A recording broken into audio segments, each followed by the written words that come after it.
I'm Terri Dunkle, born at an early age in Hamilton, Pennsylvania, and I went through high school as the oldest of 6 kids.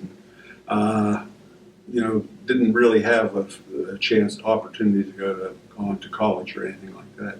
So in my senior year, my guidance counselor suggested I maybe try one of the branches of service, and maybe I could find something in there that I would enjoy doing and make a career either of the occupation or of the branch of the service. So I have to confess that my primary motivator was the dress blues of the Marine Corps. I used to be a paper boy, and I used to have to pick up my papers at the post office in the wee hours of the morning. I used to see all the recruiting posters.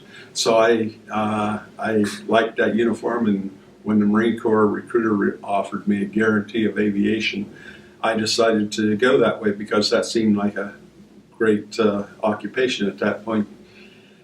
So I joined the Marine Corps, went to Paradise Island in the summer of 60 there right after school. And in fact, I graduated 9/11/60 from MCRD, and so didn't know that 9/11 was to become as significant in our history as it has become.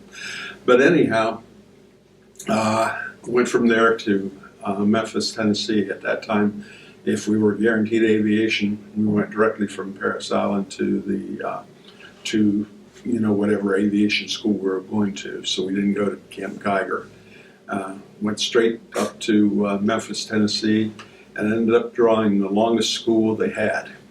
I say that because of its significance. It was 42 weeks at that time if you went straight through. And I was not one of those recruits of the exemplary type. I was okay, didn't do anything wrong, didn't have any trouble, just flew under the radar, And so I didn't come out as PFC. My point in that was I now had 42 weeks facing me wherein I could not be promoted.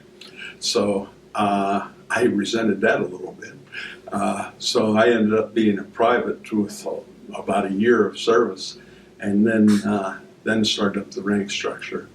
And fortunately, I was able to make rank every time I came up for it. So I had a wonderful experience in the Corps. I later in life told some of my students, all but one day, in the time I was in, I had gone in for a 4-year enlistment, and I joined after my training school, which was as an avionics technician, as the Navy called them. It was 6611 at that point in the Marine Corps, MOS. And I left Millington, Tennessee, and went to New River Air Facility and joined HMM 263. And that was it was an interesting time in 263. We started out training, they were still picking up space shuttles at that time. And so we would go out and, link up to the dummy and fly it onto the carrier and then drop it in again and go back and pick it up and that sort of thing. And we did a few other routine activities, and then we went on one of the famous Avionics cruises.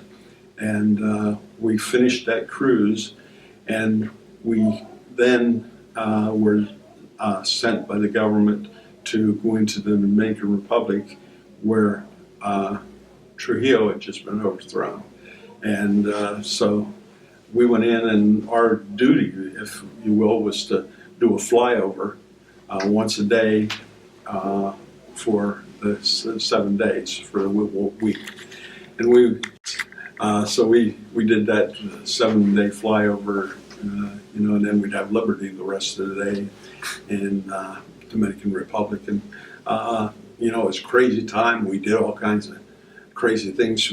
I recall cigarettes were 10 cents a pack at the exchange on the ship, and there was $1 a carton.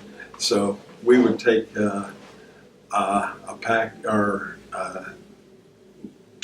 a carton of cigarettes, and we'd tape each pack to our legs under the uniform, and we were allowed 2 packs to take with us when we went off, one opened and one unopened, and that was the limitation on us taking cigarettes off.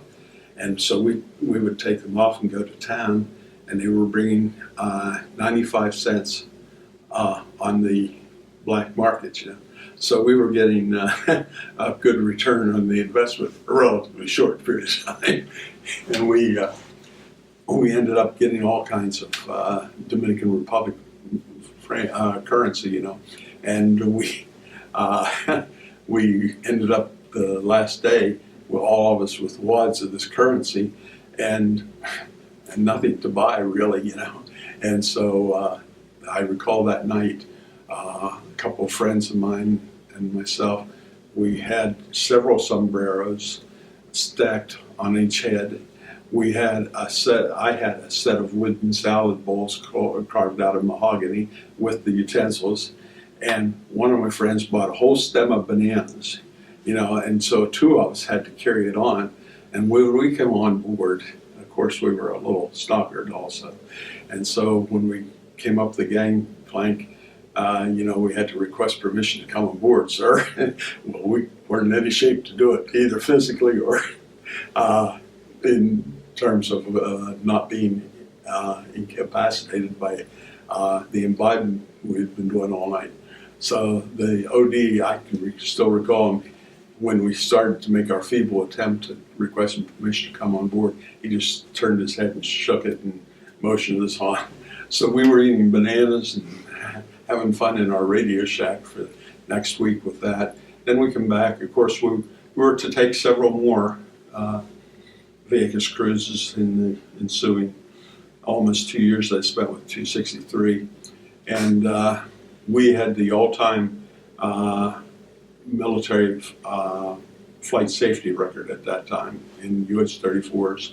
We were over 60,000 hours accident-free. I think 63,000 something is what we ended up with. But it was an interesting time, and we had many interesting duties. There were only 2 of us in the avionics group, and one in the electronics shop that weren't married. And so my friend and I, Merle Samuelson, and I often got a lot of TAD duty. Among the TAD duty we had was we were sent to Ole Miss to help with the integration when James Meredith was trying to get in school there, and we had to be ready to fly the National Guard troops in. They were expecting trouble at the homecoming game, which never materialized, but we were there. And we went to Alabama, to the University of Alabama, when George Wallace made his famous speech on the steps of Old Main, and we were again there for protective duty to be able to fly National Guard troops in, and so then we had no trouble there, and then I went with President Kennedy. Well, we went with President Kennedy down to Costa Rica for the first Pan American Conference, and then, of course, now this is getting this a little out of sequence, but we also were assigned, as it was, to be the hospital ship on the USS Valley Forge for the Cuban invasion. And so during the Cuban crisis, we went out on board that ship. Actually, we were to be the hospital ship for the Bay of Pigs invasion, which never materialized. And we had all sorts of medics and supplies on board, plasma and so on. And our squadron was going to ferry out the wounded. And so when that didn't materialize, then they just integrated us into what became the blockade. And we were out in the blockade 33 days. And then the base at Guantanamo Bay apparently communicated with our skipper and asked for some relief for their helicopters. They only had a couple of choppers to fly fence patrol, and they were getting fatigued because it was basically all day, all duty, all the time. And so we went in, we ended up relieving them for a couple of weeks, flying day on, day off duty. And I recall that we were flying Feds Patrol one day, and I saw some of the Marines in the guard towers shooting at the Cubans with slingshots that they had rigged up. And the Cubans were throwing rocks at the Marines in the guard tower, and of course they were throwing a few other things like certain fingers and so on. And you know, all I could think of was the world sweating nuclear war. And here I am seeing something like the Battle of Armageddon going on. And so we had some good days there and interesting days. Like the day we landed in a minefield that they said was impossible to have 3 points of contact and not trip a mine, but we did it. And we had an engine overboost that day. And so that's anyhow. We sat down once we determined where we were and what danger we were in. We weren't so concerned about the engine overboost or anything. We got out of there. And so then, as it were, we had a development. We had 2 choppers, 10 enlisted men and 4 pilots was our TAD in there. And we had 2 choppers, and we managed to have 2 accidents in the last 2 days we were there. And so there went the flight safety record for the squadron and everything. When we got back to the States, we all got transferred pretty quickly. And so I was transferred to and ended up at Fatima in Okinawa, and that was in 1963. I ended up there, I believe it was about August of '63 that I ended up actually getting to Fatima. And I was assigned to the headquarters squadron there, MAG, and we, you know, life was going on, and I was beginning to get short, you know, as we used to call it at that time. And so I was feeling pretty good about things, but I really hadn't determined what I was going to do, and so I had facing me whether I was going to re-enlist or, you know, just what I would do. And I have to confess that I had become interested in going to OCS, and so that was in the back of my mind, and we went, instead I ended up getting transitioned to 364 when they came through on their way to Vietnam and stopped at Fatima. There was a telegraph waiting for them that one of the members of that squadron was called home for emergency leave because of a death in the family. And so they contacted the headquarters group and asked for a replacement, and they asked for anyone with the 6611 MOS. And in the headquarters group, I was then an E4 corporal, and so I was junior man, and guess who got to go? And so I joined 364 that way, and I actually went down to Nam, and basically ended up just being there a few months. I got down there in January, and we, you know, we immediately started the routine. Flying resupply missions and so on. Everybody that was on flight skins got plenty of hours, and so I had no problem. I was getting P2 pay, proficiency, 2nd grade pay, and I was getting flight skins, and so I was feeling pretty good about myself economically at that point. And also they put me, I knew I was going to go up for sergeant, E5, and so barring unforeseen difficulties. So sure enough, and I think it was February or early March, they put me up for sergeant, and they immediately called me in, noticing that I was real short then. I was to get out in June, and so our first sergeant was Cecil Prouty. I don't know if that name means anything, but anyhow, he asked me about re-enlisting, and we had a discussion about it. Then he said, but of course, he said, you would be considered for OCS if you would be interested in that. And I said, well, why can't I just extend for a couple of years? And then if I get through Quantico, then I'll re-up and get a larger bonus. That was in the back of my mind all the time. So anyhow, I did that, and then immediately went on an R&R back up to Fatima on Okinawa to see my old friends up there. And when I got back from that, it was already approaching mid-April, and I had no hours in April yet. So on that fateful day, they came into the line shack, the pilots that were taking that flight, and they announced that they were going on medical evac that afternoon, and if anybody needed hours, they'd take volunteers. So I said, well, I've got 0 hours, and here we are at the middle of the month, so I said, I'd like it. So I went. Well, way back, somebody had told me, don't volunteer for anything. I forgot it that day. And I ended up getting shot that day, and the bird, the helicopter was shot down. R.O. Adams was the crew chief on it.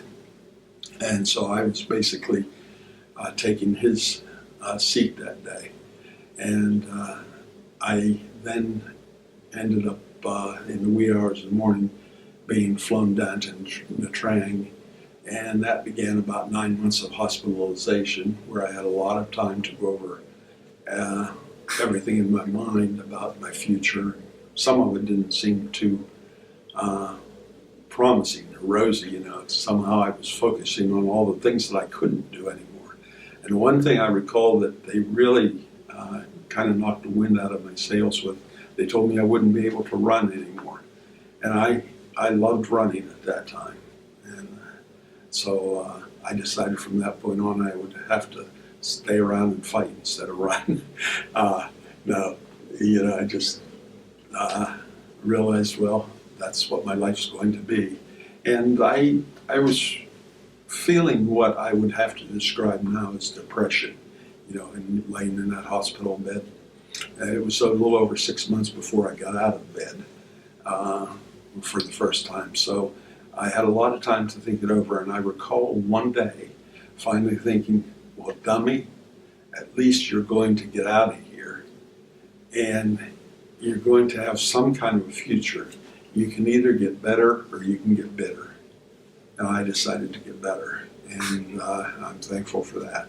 And I have been many times when they finally got discharged in February of the following year from the hospital, and they never really contacted me for about 3 months, as I recall.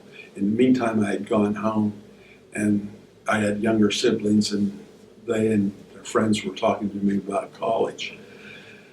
And so I actually made an inquiry at the closest physical college to where I was living, and they accepted me. Well, conditionally they accepted me because I had never taken SAT or ACT tests or anything in high school, because college was not a possibility for me, so I never even considered it. Well, they asked me to take the SATs, and I managed to do fairly well on them, and they had a follow-up interview, and they asked me when I wanted to start. Well, that happened to be the middle of August, and they said you can start in September, or you can start mid-year. When would you like to start? Well, September seemed too soon for me at that point, you know, just a couple of weeks off, so I said January. I started in January of '66. I graduated in '69 by going through summers and everything, and GI Bill and Veterans Rehabilitation, both of which I was very happy with, came through for me. And I guess you can say I came through for myself, because when I graduated from my undergraduate work, I was offered a 3-year NDEA, National Defense Education Act, doctoral fellowship. And so I went off to grad school right away. And I ended up, because of my injury in the leg, which when I was shot that day, the projectile apparently came up through the undercarriage of the chopper, came through whatever levels of metal that it actually went through, getting to me, so that created heat from friction. So actually when the projectile entered my leg, which was behind the left knee, when it went in, it cauterized immediately, so there was no external bleeding or anything. I had all internal bleeding. And the projectile's path went in behind the knee and then up and shattered the femur. I had about 5 different pieces of femur floating around in there. And at that time they didn't do, the stainless steel tubing and so on that came along later, or was perfected later. So they put me in skeletal traction, and that's what caused me to be in the hospital for the extended time in bed. But because of all that, I'd become interested in my prognosis, and I wanted to know how the nervous system worked. I wanted to know how the skeletal system worked.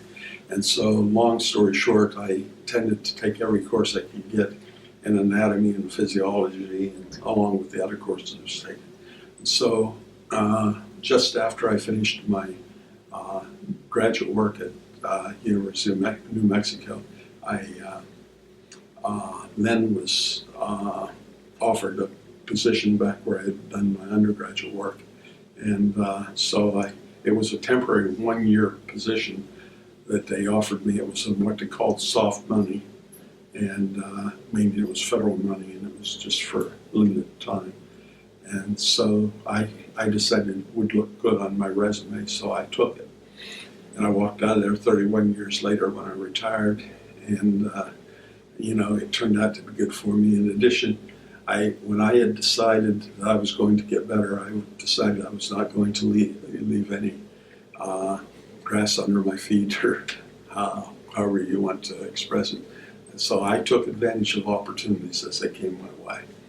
And one of the opportunities was in 1993.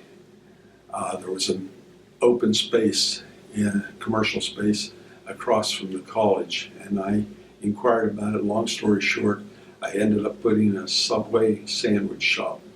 Well, then they contacted me in the ensuing months and gave me the opportunity to become a development agent with them, and that worked out beautifully. When I sold out of my Subway development agency, we had 263 open Subways, and so that was very lucrative, and I was happy about that. So my wife and I had 4 daughters over the years, and so I was real happy also that I was able to pay for 4 weddings, and that comes with the territory.